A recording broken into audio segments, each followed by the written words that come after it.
Margvelashvili, President of Republic of Georgia, Excellency Mr. Philip. Difficult, rare that 40 minutes are recognized. We've been developing ports infrastructure also. His Excellency Giorgi Margvelashvili, President of the Republic of Georgia, to deliver his keynote address. Thank you. Ladies and gentlemen, honorable panelists, let me welcome you all and stress that we are honored to represent here Georgia, which is not a landlocked country, but is very much connected to these issues.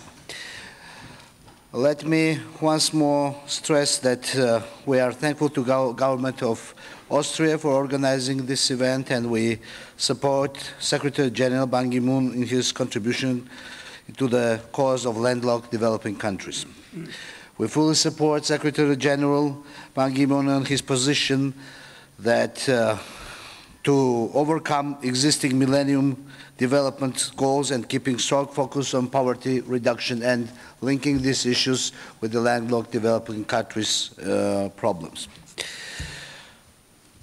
Georgia is not a landlocked country, but it is very much linked in its policy and policy development to the issue of landlocked developing countries. Actually, out of 14 countries in the Eurasian continent, 8 countries, Afghanistan, Armenia, Azerbaijan, Kazakhstan, Uzbekistan, Turkmenistan, Tajikistan, and Kyrgyzstan are linked to Georgia and through Georgia they find their access to the sea.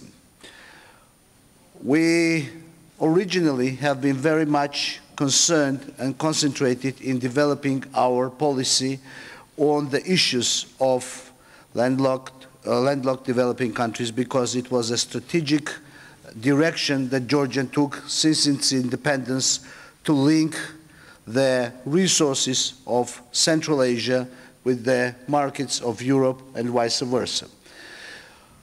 We've been developing our agenda in this respect, and we've been doing this in several different levels and in several different contexts.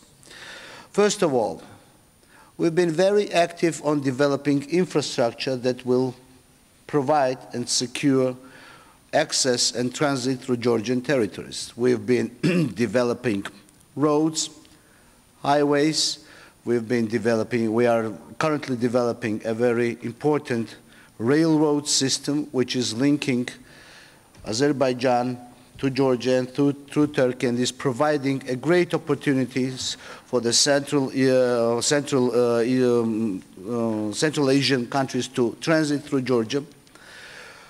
We've been developing ports infrastructure also in this respect.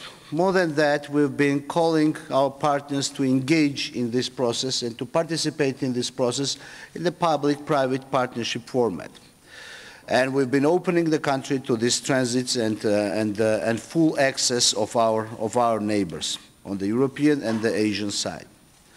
Furthermore, for providing energy supply resources, we've been open to important energy transportation projects like oil and gas, and we've been traditionally from the beginning engaged in developing those projects, and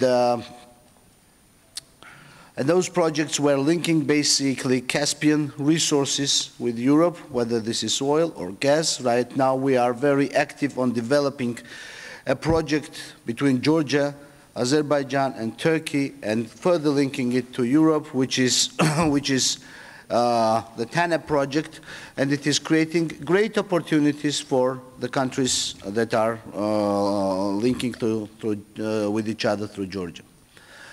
We've been very active on trying to introduce the free trade formats and the free trade environment in this region. We among the 8 neighboring landlocked developing countries, we have a free trade format with the 7 of them, and are developing a joint joint infrastructure and the joint approach to facilitating transportation through these areas. Furthermore, we are engaged in transportation and trade of energy, of electricity resources, and trying to link these electricity resources to the landlocked developing countries' agendas as well. At the same time, we've been very active in engaging our partners to participate in development of those infrastructures. We are for creation of a unified approach on transit, on the prices of transit, and engaging our neighbors in this process.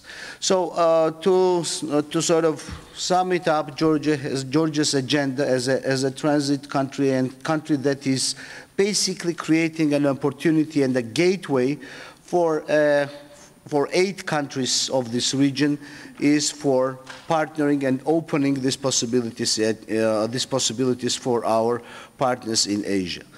But I should also note that one of very important contexts for creating these opportunities, for furthering these opportunities, is keeping peace and stability and accessibility of these possibilities to the countries of the region. When we are talking about Georgia and its open attitude towards engaging our neighboring countries in the Central Asia, we at the same time talking about opening opportunities in the Black Sea. And the Black Sea issues have become more and more tense in 2014. Black Sea became a country of occupation of Crimea, of annexation of Crimea, and we are facing right now further issues that are linked with furthering occupation to the level of annexation of the occupied territory of Abkhazia and Georgia. So I would like to,